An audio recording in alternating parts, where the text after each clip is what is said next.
I'm Nick Clark with the main story here on Al Jazeera. A curfew is in place in Bangkok and 22 other Thai provinces. At least 6 people have died during a crackdown that began early on Wednesday.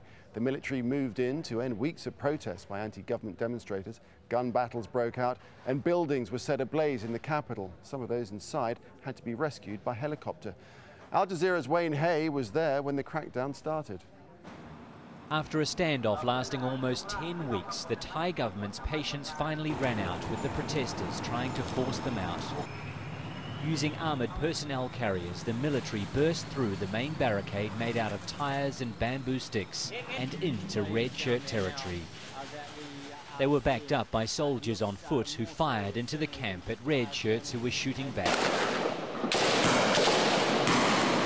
The area at the southern end of the protest site had been largely deserted by the demonstrators, who had retreated further into their encampment as the threat of a military crackdown intensified. Only a handful of the hardcore anti-government protesters remained and tried to fight back. The troops have been advancing up this road towards the main protest site, at times stopping and opening fire on some pockets of resistance that they're coming across. The soldiers were only held up briefly, though, and resumed their push towards the red centre. What started out as a fight by the United Front for Democracy against dictatorship to force parliament dissolution descended into a one-sided street battle. Along the way, at least 2 bodies of red shirt guards were seen. Those who were captured alive were blindfolded and handcuffed.